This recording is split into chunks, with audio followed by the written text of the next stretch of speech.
Well, happy Easter.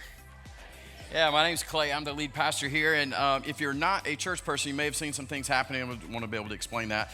A traditional Easter greeting would be for someone to say, "He has risen." And then you may have seen some people saying that. And those of you who grew up around church, what is the response to that? He is risen indeed. Yeah. So if you're not around church and you saw that, like, that's weird. It's been around church history for a long time. So I'm glad that you're here, no matter how you got here. If a friend invited you here, or you saw something on Facebook or Instagram about us, you're here. However you're here, I think God has something really special in store for you, and you just need to know that your story, no matter what is going on in your story, is safe here. And also, your story's not done yet.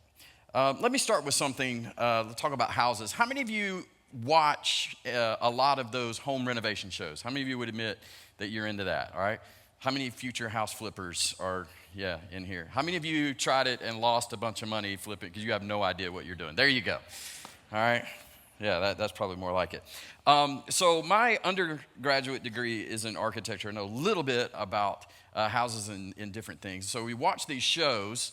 It makes perfectly sense. When they bring the contractor in and he's looking around, what are some of the first questions that he wants to determine about the house when they start saying they want to expand this and take this wall out and move it around? How many of you know? What are they asking? Is it a load-bearing wall, right?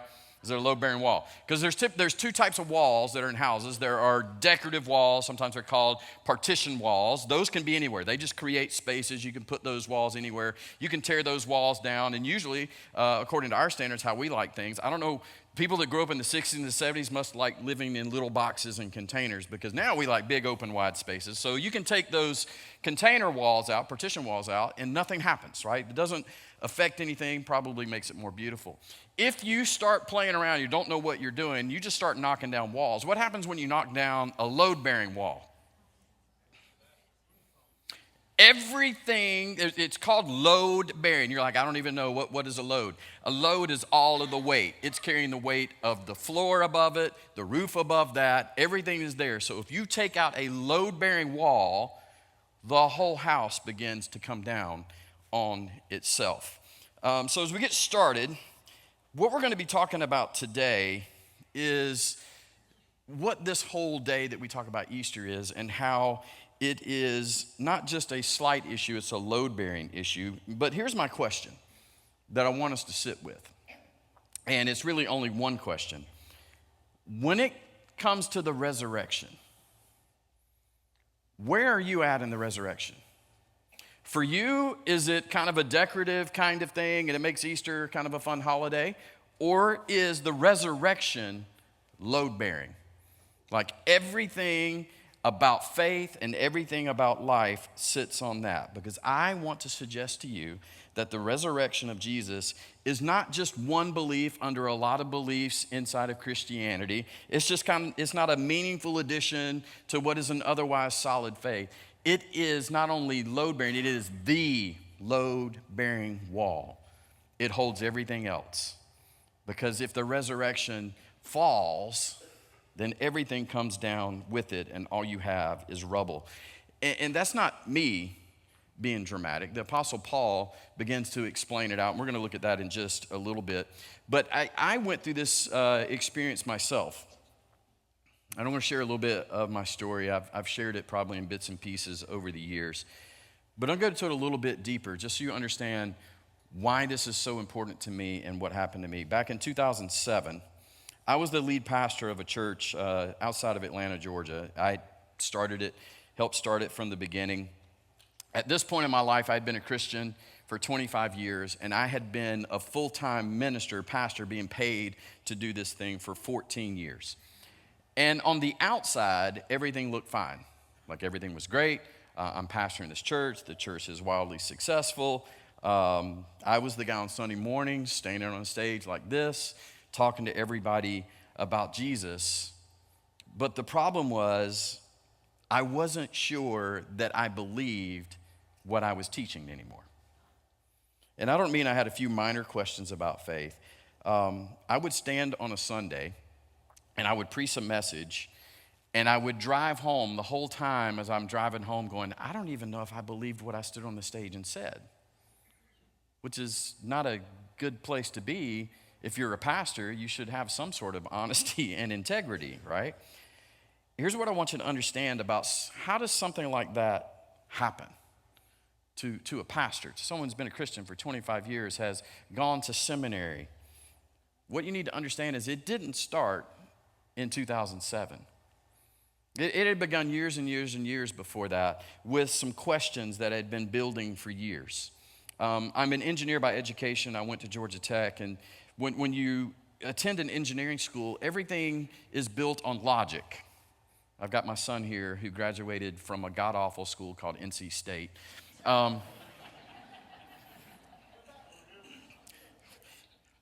He got accepted by my alma mater and turned it down. And his career is suffering because of it. But any of you who are an engineer, you know when you're just educated on how to think, and you think logically. If this, then that. If this, then that. And so for me, there was just so many questions that I had about faith that the logic wasn't lining up. And they were questions that were bubbling underneath the surface probably for years and years. And I grew up in a church where you couldn't ask these kinds of questions, because if you ask them, people go, "Oh, we don't ask those questions around here." Things like, what do you actually do with the contradictions that are in the Bible? I mean, I had people like, "Well, they don't really contradict," and I'm looking at it and I'm like, this name this town and this name this town. Like, what do you do with that? What do you do saying that God is a loving God and then reconciling that with all of the suffering that we see all around the world? How does faith, this was big for me, how does faith and science coexist? These weren't hypothetical things to me. They were real. And for years, I would just push them down. I'd stay busy. I'd keep moving. I just, I'll deal with that later. And then in 2007, it felt like everything began to fall apart all at one time. Like things all of a sudden are not going well at my job. Finances were really tight. I felt like I had devoted my life to the church and I was missing out on my family and I was failing my family. And I found myself laying awake at night wondering, where's God? Like I had devoted my whole life to God and service to God, and I felt like God had just abandoned me. And so I made the hardest decision I think I've ever made in my life, and I resigned my church. I walked away from ministry. I told my wife, hey, I'm also just going to be stepping back from faith because I need to figure some things out. And for a year or two, my wife and kids went to a different church on Sunday morning, and I just stayed home because I wasn't sure I believed any of this stuff. And if you know my wife, she didn't love that. She would spend nights in the bathtub crying, and I could hear her praying for me because she didn't believe I was saved anymore, which was kind of fun. And I'm not telling you that to be dramatic. I just want you to understand this was not for me an intellectual exercise. This was our life. Everything that we had poured into, and it was just coming apart, but I had to do it. Because I couldn't keep standing in front of people talking about something that I wasn't sure that I believed. So for 2 years, maybe a little longer than that, I questioned everything, and I mean everything. And it wasn't like it was organized. I didn't have a list of questions, and I kind of worked down through the questions one by one. For me, it was kind of like the illustration that gets used, maybe even overused. It was peeling an onion. I would ask a question, and I'd peel that one off, and that would lead to another question. And then I would ask another question based on that question, and I kept going with questions and questions. Like, is the Bible reliable, or is it just stories people shaped over time to mean what they wanted to? And I would kind of work through that, peel that layer off, and then, okay, so who were the people who wrote it? Okay, these were the people. Were they credible? Okay, and if they were credible, what were they actually claiming? What were they saying that's true? And then if that is true, what does that mean about God? And just on and on and on and on that it went, layer after layer. I will say that the one thing, because God, in a sense, makes logical sense to me, that he would begin and start something. You start looking at the creation of the universe and different things. There's too many coincidences. So like there's got to be a God. So I kind of held on to that. I just didn't know what to know about this God. And the rest of it, I wasn't clear about any of it. And here's the thing about peeling an onion. If you stay at it and you keep peeling off layers and you don't back down from it, even when it gets uncomfortable, you eventually get to the center. You get to the thing that's in the middle of everything. And for me, after months and months, after a couple of years, leading to more questions and more questions and more questions, I got there to the center of all of it. There was a night, I can't tell you exactly when the night was, but I remember a night, 2.5 years into this, when I finally stopped circling what I would consider the center and looked directly at it and said, I need to examine this because I've been avoiding it the whole time. And it was this question here. Did Jesus actually rise from the dead? Not is the Bible reliable, not was Jesus a good teacher, not is the church a trustworthy institution. Those are all really good questions and you can ask those. But they are peripheral to what's at the center. Because if Jesus rose from the dead, everything else has a foundation. And if he didn't, when I had that thought, the only word that I can have to describe how it felt to me was terror. As I thought about writing this, it's just terror. Because if it didn't happen, that means that I have wasted 25 years of my life. That means that my faith, my identity, my sense of purpose, my wife's faith, everything that we were trying to pour into our children, everything falls. If that falls. That's a load-bearing wall. And I say that because I had to go there because I didn't know what else to do. So when I picked this topic, I do what any good researcher would do. I just started gathering everything that I could. I read everybody who had arguments against it. I read everybody who theologically argued for it. Then I looked at historians. I read skeptics. I pushed on the resurrection as hard as I could push on anything, looking for holes. And what I found, we'll get to in a minute. Because that is actually what most of this message is about. But I want to first ask, I'm probably not the only one who has had questions about faith, right? You know, as I'm talking about that, I'm sure there are people in this room that understand 100% of what I'm describing. You've stood at the edge. And I think there are people in this room that understand the word terror when you think about something like this. Because you're afraid, what if it's not true?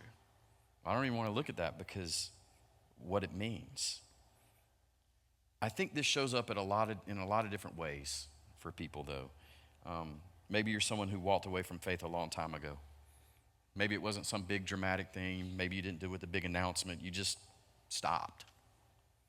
You stopped believing. Maybe even you stopped caring. Maybe you got hurt really badly, and through that hurt, you stopped. And you're here today probably because someone invited you, or maybe you're here today because you still haven't gotten the issue settled yet. You're not sure what you believe, but you're not sure that you're done asking questions either. I get it. I've been there. Or maybe you're someone you've never left the church. You've been in church your whole life. You know the songs. You know the stories. You show up on Sundays. But somewhere along the way, the resurrection became furniture. Just like a decoration that sits in your faith. I mean, it looks nice over there. It makes Easter kind of special. But it hasn't really changed anything in you. And the reason that you haven't examined it is because you're a little afraid of what might happen if you look at it too closely. That was me. I mean, for years, that was me. Keeping busy, not looking at it. Or you could be someone who's in the middle. You're not a committed skeptic, but you're not a committed believer either. You're just kind of in the middle, don't really want to think about these kind of things. You'd rather put them off for later. And actually, a message like this makes you really uncomfortable because it's forcing you to think about something that you just don't really ever want to think about. I get that too. But here's what all three of those people have in common. And it's the thing I want to sit with before we even get into the text for today. The resurrection, for a lot of people, is still more of an idea than a reality. It's just one of those things, almost like a fairy tale. And you've heard it so long, it's like Johnny Appleseed. It's a fable. And I don't mean this as a criticism. I mean it as an honest description where I think a lot of people live. The resurrection is something that we've heard about. Maybe it's something that we believe in kind of a general sense of things. It gives Easter meaning. But it hasn't become a present day reality. It hasn't become something that actually changes the way you walk out of a space like this today. That was where I was at for a long time. Probably longer than I would like to admit. But there's also a fourth person in this room. Someone for whom the resurrection, it stopped being an idea. And it is a reality. And it became a relationship with a person. A living person, just as alive as the person sitting next to you. And there are people in this space that is them. That is me now. I want to be clear, I'm not saying that it's me or anyone here would say it because we're superior or that we have everything figured out. I still have questions. There's still a lot of things that I just hold loosely.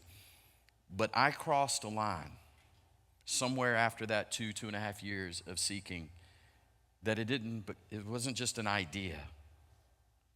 It's a person. A very real, living person. And I didn't find all the answers, I want you to know that. But I did find the person that the questions point to. And that's what Easter is actually about. It's not a doctrine to defend. It's not a story to just celebrate once a year. It's a person who is alive right now. So let's look at the evidence. Let's look at what we got going because I think some of you are probably closer to that line than where you realize. If you got a Bible, we're going to go to 1 Corinthians chapter 15. You can pull up the Bible app and you can look at it there. If you go to our website on the events page, that's easy access to get to where the notes in the Bible app is. I'm going to start in a place that we don't usually go on Easter. Most sermons come right out of the gate, start talking about the resurrection, the empty tomb. We'll mention that a few times today, but I want to start with Paul. Because Paul does something really unusual in 1 Corinthians chapter 15. He builds a logical argument. Not a doctrinal statement, not something to make you feel good. It's an actual logical argument, and his logic goes like this. If the resurrection isn't real, Christianity isn't just incomplete, it's worthless. This is straight out of what Paul is saying. It's not just, it's kind of missing something. No. If the resurrection didn't happen, Christianity is worthless. There's no point for it. So here's what Paul says in 1 Corinthians chapter 15. We'll start with verse 12. And he's talking to a group of Christians here. He's not talking to skeptics. This is important for us to notice. Inside of a church, they had already begun questioning the resurrection. I'm not sure if that's real. I'm not sure if it's a real thing. This is what he's talking about. He said, but tell me this. Since we preach that Christ rose from the dead, why are some of you saying that there will be no resurrection of the dead? All right? Paul, again, he's writing to a church. This is important for us to understand. This wasn't like a bunch of skeptics, a bunch of atheists standing around and he's writing them a letter. These are people sitting in a space, much like you're sitting in, listening to teachings week after week, going to what would be their equivalent of small group studies and sharing and everything they got going on. And they have begun to not believe the resurrection. Now, Paul, he doesn't get defensive. I love, because Paul is a pretty brash guy if you read his writings. He doesn't say, how dare you question this? He just says, okay, let's follow that logic all the way to the end. For if there is no resurrection of the dead, then Christ has not been raised either. Right? there's no resurrection, and if Christ has not been raised, then all our preaching is very entertaining and nice. What does he say? All our preaching is useless. And your faith is what? Useless. Wow, Paul. You know, he doesn't say your faith will be less or it's going to be a little weaker. He doesn't say, you know what, your faith just needs to grow. It's useless. If Christ was not raised from the dead, it is empty. There is nothing that is there. It goes on in verse 17. And if Christ has not been raised, your faith is futile. And you're still in your sins. Your sins have never been paid for. How's that, Paul? Verse 19. And if our hope in Christ is only for this life, right? There's no rest, it's just in this life. We are more to be pitied than anyone in the world. How's that for an anchor? I love that Paul says this. What he's saying is, look, don't do this Christianity thing halfway. Because if you do, you're to be pitied more than anyone in the world. Because what we have is useless. If this stuff didn't happen, if Christ didn't raise from the dead, what's the point? It's a load-bearing wall. Everything comes crashing down. And if you're just looking for community and some different things, there's other options. You can go do that. But if Christ was raised from the dead, that's different. Again, it's a load-bearing wall. Either it holds up everything or it holds nothing. And that's why the question of whether or not it actually happened mattered to me. It matters a lot. This isn't just some interesting historical question. It is the question that everything in Christianity sits on top of. So, did it happen? This is where my engineering brain got to work. I couldn't just decide that something had happened. I had to go look. I had to walk through everything. And what I found, I'm not trying to win a debate here. I just want to show you why and what I couldn't dismiss. The first thing that I had to get clear is something that sounds so simple, but it means a lot. The accounts of Matthew, Mark, Luke, and John, which are the first four books of your New Testament, are not important because they ended up in the Bible. I want you to sit with that for a minute. They're not important because they ended up in the Bible. They ended up in the Bible because they were important. Do you understand the difference? The Bible didn't make them important. They were important. So now we have a Bible. That's kind of where I had to go first. These eyewitness accounts were people who were treated in what we would call them as primary sources. These books, they came from eyewitnesses, and so they would copy them over and over meticulously because it was what they had. These people saw what happened. And eventually,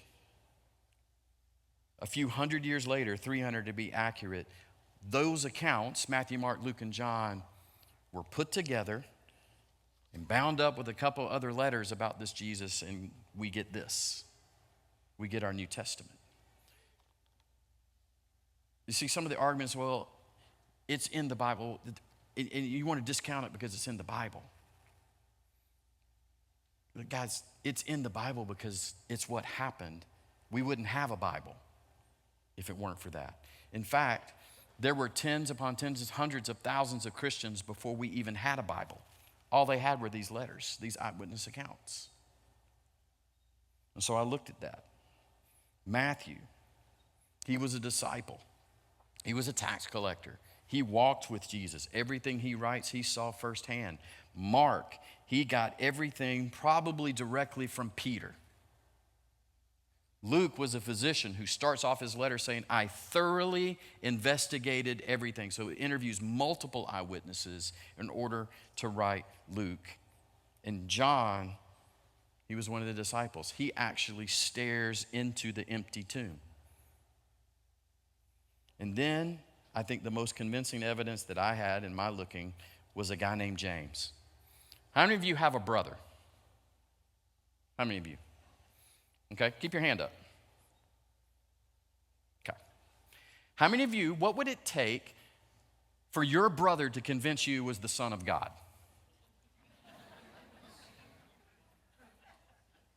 Think about it. James is the little brother of Jesus. There is no record of James being a believer in Jesus the whole time that Jesus is doing his ministry. But after the resurrection, James declares his brother the Son of God. What would it take for your brother to convince you he was the Son of God? Probably raises himself from the dead. That might do it. I think it's one of the strongest evidences for what it is. And then there's Paul. Paul has an experience with a living Jesus.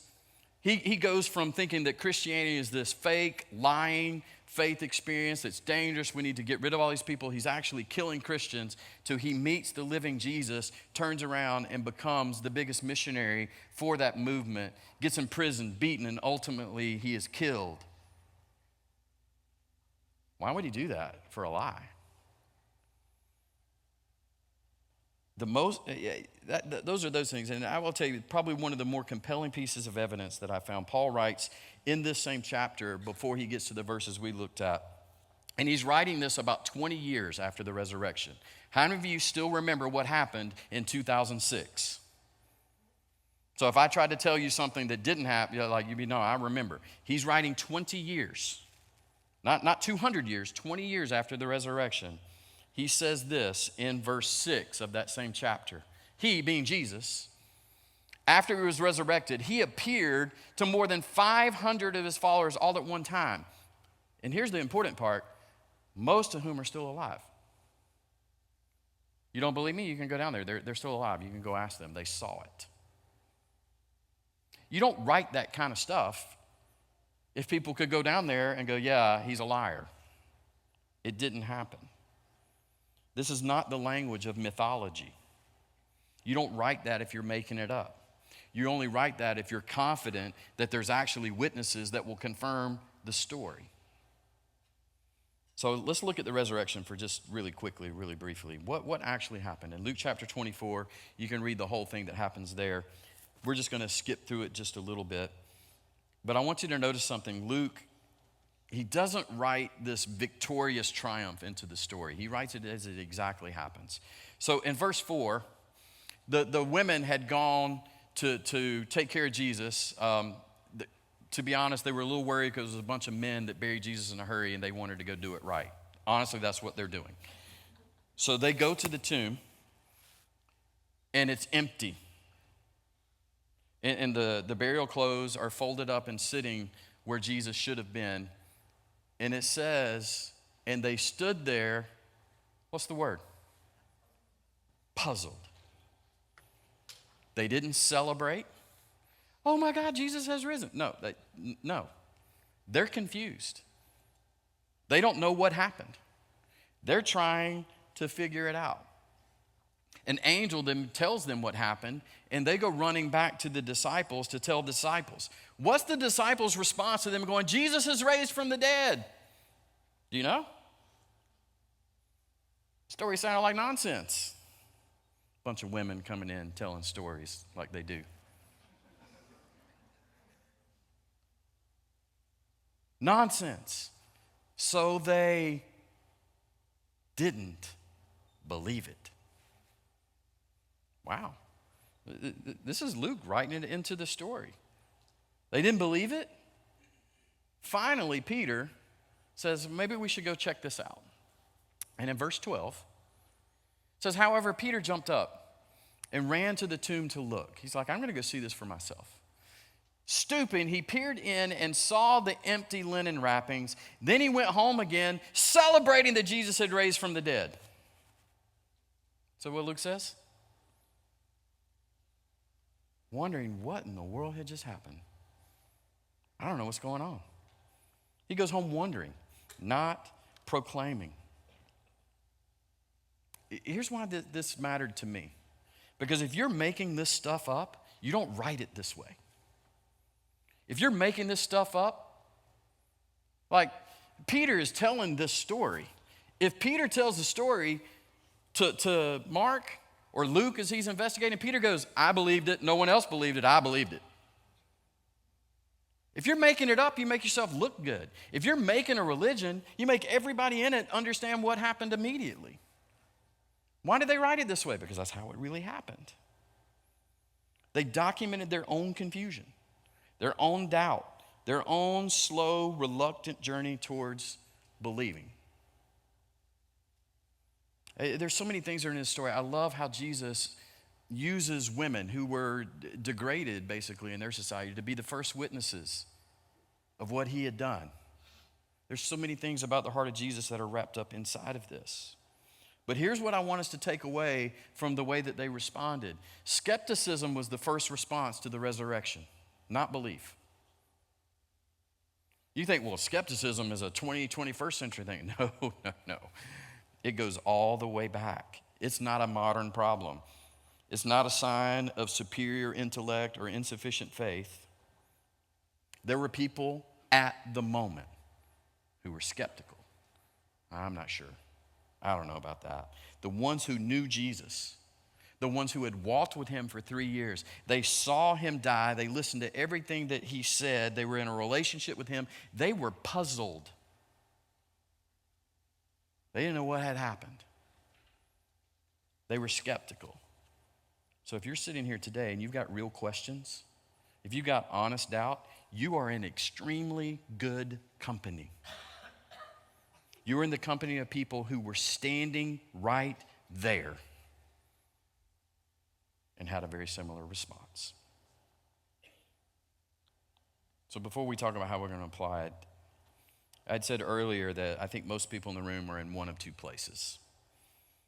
Either the resurrection is an idea or it is reality. So I want to ask you honestly, and I'm not asking you to say anything out loud, I just want you to think this through. When it comes to the resurrection, which one's true for you right now? Was it just an idea? I mean, that was me at some point. It's not condemnation. I just want you to know where you're at. Or is it a reality? Here's what I know from having lived on both sides of that. The difference between those two places is not primarily an intellectual distance.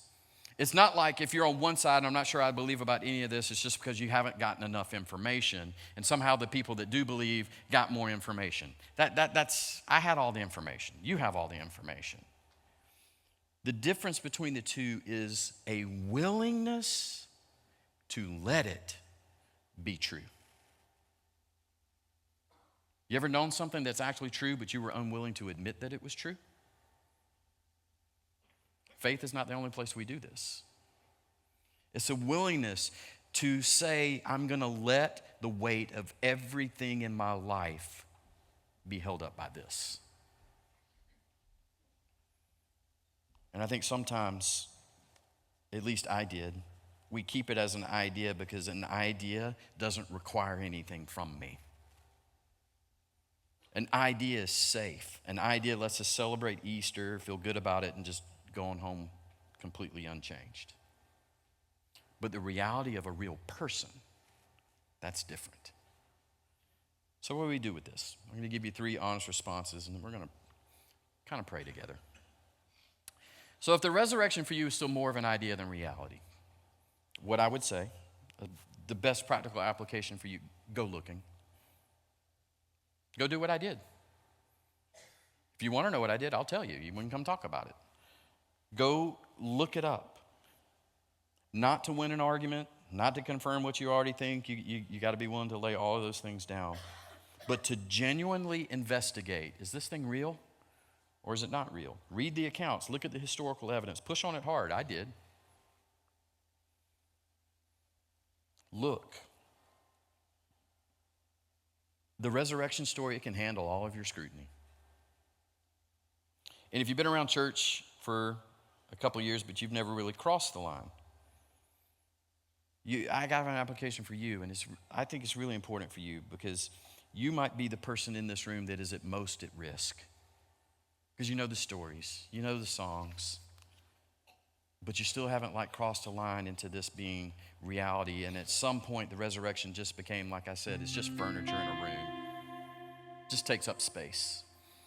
So if you've been around church for years but never crossed the line, ask yourself this question. Honestly, do I actually believe this happened? Do I actually believe it happened? And if you don't believe it happened, go back to this step and go looking. If you do, we'll talk about that right now.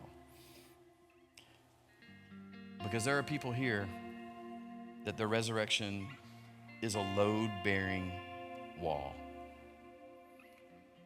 And if it is, if you encountered the living Jesus, is it load-bearing in your actual daily life, not just your theology and how you go about your everyday? I'm writing a book right now, and in it, I was talking about the idea of reading the Bible, and a lot of people read the Bible for a lot of different reasons. What I put in my book is the same question I'm going to ask you, especially if you're here. Why do you read your Bible? The better question is, who do you expect to meet when you read this? Because that is more important than an item on your checklist. That is when it becomes load-bearing in your life. The resurrection means that Jesus is alive right now, present, available. You can have experiences with him. There are people in this room who have had experiences, like genuine experiences with Jesus. So I want to end by finishing the story that I started. I told you that night I finally asked the honest question.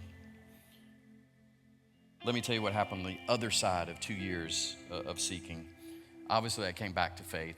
Maybe not so obvious, I don't know. Yes, I came back to faith. But you know what I found? I didn't get all my questions answered. I have questions that would make your questions look like preschool questions, I promise you. And they're not answered. I don't have answers to all of those things. There are still things I fully don't understand. There are things that I just have to hold with empty hands. I listened to a story of a longtime theologian who was explaining that she thought that her theology was 90% right. And I was like, okay, I'm there. But because I loved her second statement, I'm just not sure which 10% is wrong. It's kind of where I'm at.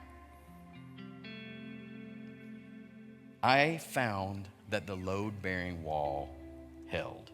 The more I pushed on the resurrection, the more I went after the resurrection, the more it held up, the more solid it became. And somewhere in the middle of that investigation, the resurrection stopped being an idea, and it became a person.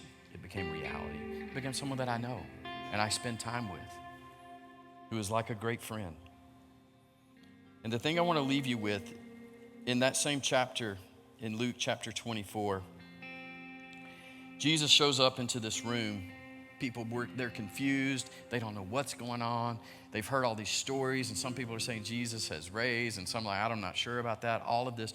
Jesus walks into a locked room. He just shows up. How that happens, I don't know. Really cool. And he doesn't beat them up. He doesn't do anything. Here's what he says, and this is what he would say to you.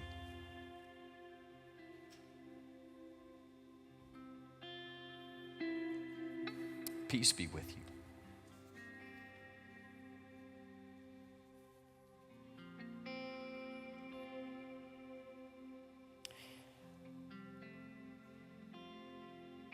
That hits me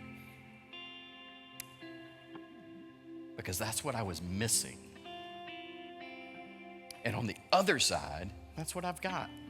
I don't understand it. I don't know why I have peace sometimes. I'm like, I don't know. That makes sense to me. Peace be with you in the midst of your questions, in the midst of your doubting, in the midst of everything you got going on. Peace be with you. The question for you is whether or not you're willing to let the load-bearing wall hold weight for you. Are you ready to move the resurrection from the idea into reality? Not because you got all your questions answered, but because you're willing to honestly engage with the person that the story is about. Let me pray for us. Heavenly Father, thank you.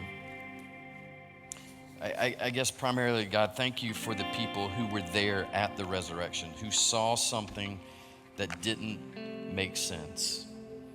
They documented their own confusion. They documented their own doubt. They went and hid themselves in a locked room. Thank you for their accounts and that they survived. And we can still read them. And Father, I pray for everyone in this room and watching this video today. For the person who came skeptical, I pray that you would meet them in the middle of their honest questions. For the person who's been around church forever but has never really crossed the line that this is real, do something today. For the person who knows you but's living like the resurrection's like furniture, like a decoration, God, I pray that you reawaken something in them. And if there's somebody here today who's ready to move, who's ready to stop letting this be an idea and move into reality, I want to pray for you specifically right now. You don't got to have it all figured out. You don't got to get yourself cleaned up. You just have to be willing. And you can pray something like this in your own words. Jesus, I want this to be real. I believe you died. I believe you rose. I don't know what to make of all of this. I just want to know you, not just know about you. Forgive me for the ways that I have lived like this doesn't matter, but now I'm willing. Come to me. Make this real. And for all of us, Lord, may the resurrection of Jesus be more than something we celebrate once a year. Jesus, show how it is a load-bearing wall that everything else in our life rests on.